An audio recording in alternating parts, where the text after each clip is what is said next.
What's up, everybody? Happy Inventor Friday, and I am going to talk real quickly about the value of experience or the value of getting somebody like me on your team. Let's talk about it real quick, real fast, real easy, and you can get back to getting your invention moving.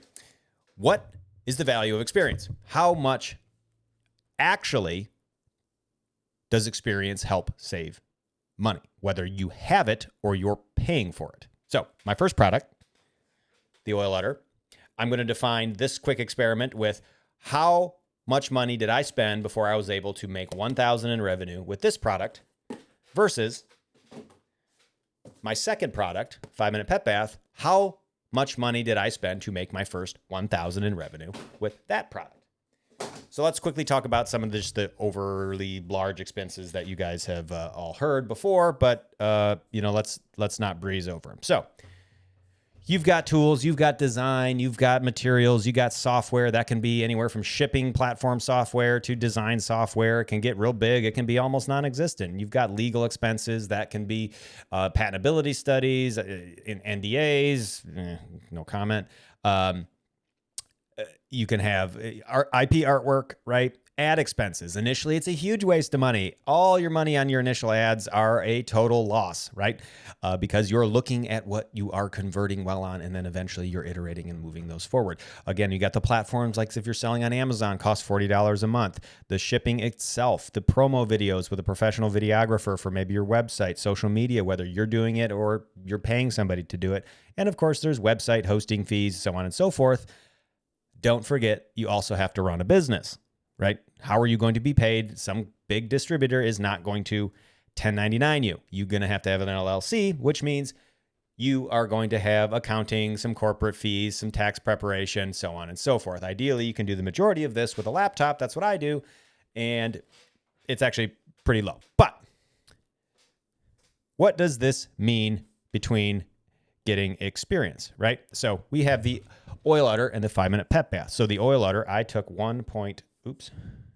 excuse me, I am not the best at this, 1.5 years to develop this, right? So we got a time function here, right? I did this in 8 months, almost twice as fast, just because the sequence of what I was doing things and where I was putting my effort was way more efficient. I knew I didn't need to do blank till later. I didn't need to do website blank till later.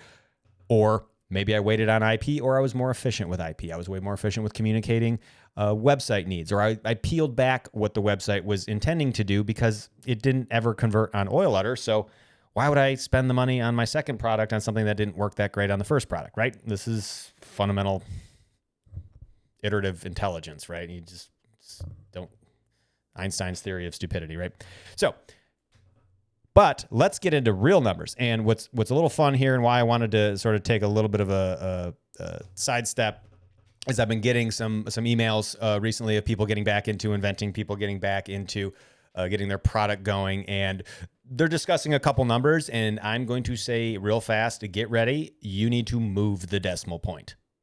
Everybody needs to move the decimal point. Think of what you're investing and convincing somebody. Whether or not you're convincing somebody to invest in your idea or you're developing your idea yourself, you're not doing it for less than $5 to $10 grand. If you're just trying to communicate an idea, you're looking at closer to 5. If you're looking at developing your own product from scratch using the tools and doing everything I do, you're looking at much, much different numbers. Mind you, somebody is spending this money, whether it's you or somebody else, meaning kind of applies, it's all the same, right?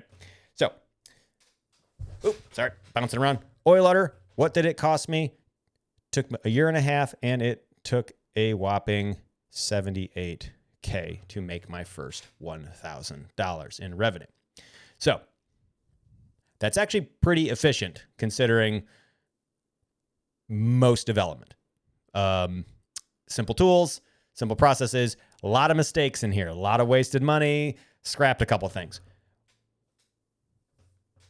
After I got smarter, a very similar product, very similar materials, very similar development, very similar vendors, including some of the same vendors, just me being smarter, I launched the 5-minute pet bath for $38,000. So that's 40 grand in just intelligence. So when you're going to inventor events, when you're asking for inventor help, or you're considering consultants, and you get a quote for 10 grand, you get a quote for 15 or 20 grand to help you through this process, they're probably saving at least double what you would have had to spend to learn what they know. And that's pretty reasonable. The second part of this is anybody expecting, to be in the hundreds or maybe even the thousands of dollars in investment to start to generate revenue is delusional. You are delusional. And I mean that politely. Get real with numbers. So you're either going to have to convince somebody to spend tens of thousands, or you're going to spend tens of thousands yourself before you make any money. I am a very real inventor. I hope this helped. I'm not trying to squash anybody's dreams. The great part is you don't have to spend the money all up front. You don't have to have this in your bank account. This can be spent and invested over time.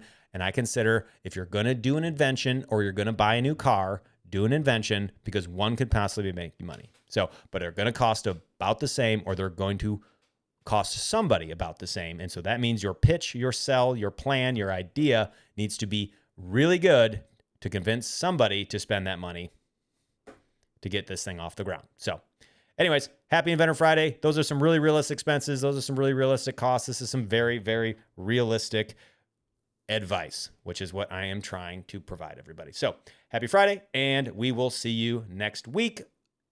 Meeting invite and other exciting news will be contained in the email as always.